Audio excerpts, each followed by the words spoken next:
آپ نے کسی مذہب میں اور کسی مسلک میں موت کا دن مناتے ہوئے خوشیوں کے اعتبار سے نہیں دیکھا ہوگا۔ ہر مذہب میں موت کا دن آتا ہے، ابا کی موت، چچا کی موت، دادا کی موت، تو آدمی اس دن غمگین ہو جاتا ہے۔ لیکن مذہب کے اعتبار سے بھی کسی کی موت کا دن آئے تو لوگ جو ہے وہ جذباتی ہوتے ہیں، غمگین ہوتے ہیں، غم میں ڈوب جاتے ہیں۔ اور دوسرے مسلک اور مکاتب فکر کا بھی یہی حال ہے کہ جب موت کا دن آتا ہے تو لوگوں کا غم تازہ ہو جاتا ہے۔ لیکن تنہا پوری کائنات میں ایک مسلک ہے، ایک مذہب ہے، مذہب اسلام اور مسلک اہل سنت، کہ یہاں لوگوں کو پتہ نہیں کیا ہے کہ جب موت کا دن آتا ہے تو یہ عرس مناتے ہیں، اور عرس جو ہے وہ خوشی کے موقع کو کہتے ہیں۔ حیرت کی بات یہ ہے، ہر جگہ موت کے دن انسان غمگین ہوتا ہے، لیکن اہل سنت ایک ایسا مسلک ہے اور مذہب اسلام ایسا مذہب ہے کہ جب بھی ہمارے بڑوں کی موت کا دن آتا ہے تو اس دن ہم خوشیاں مناتے ہیں۔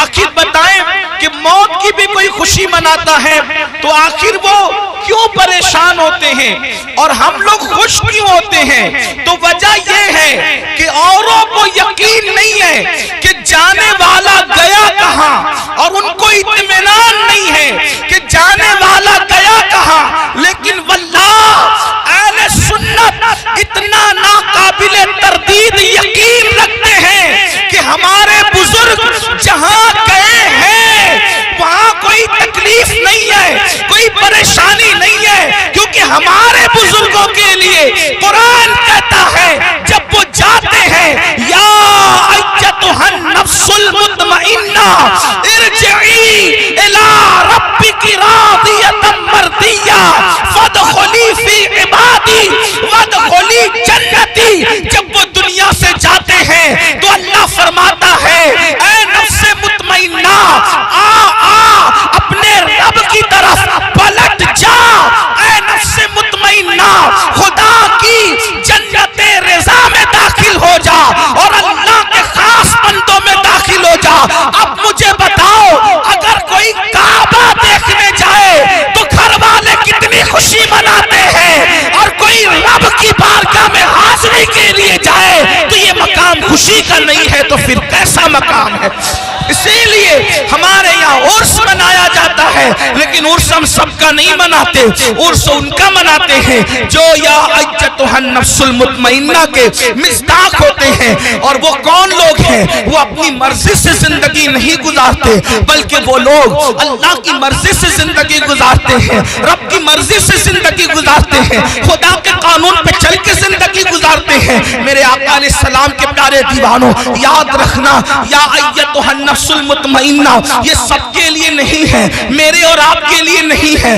اس وقت تک جب تک ہم اللہ کو راضی نہ کر لیں، خدا کے قانون پر زندگی نہ گزاریں۔ آج میں نے جس آیہ کریمہ کی تلاوت کی ہے اس عرس پاک کے موقع پر، اور ایک بات میں آپ کو یہ بھی بتا دوں، اگر واقعی آپ اور ہم اللہ کو راضی کر لیں تو ہمارے ماننے والے ہمارا عرس کریں یا نہ کریں، کسی کے ماننے والے اس کا عرس کریں یا نہ کریں، اگر اللہ راضی ہے تو اس کی قبر پر انسانوں کی بھیڑ لگے نہ لگے، جس سے خدا راضی ہوتا ہے وہاں اللہ فرشتوں کی بھیڑ لگا دیتا ہے، رحمت کے فرشتوں کو نازل فرماتا ہے۔ اللہ اکبر، فرشتے اس کو دولہا بناتے ہیں، فرشتے اس کو سجاتے ہیں، فرشتے اس کو سنوارتے ہیں، اس کے مزار پر رحمت و نور کی برسات ہوتی ہے۔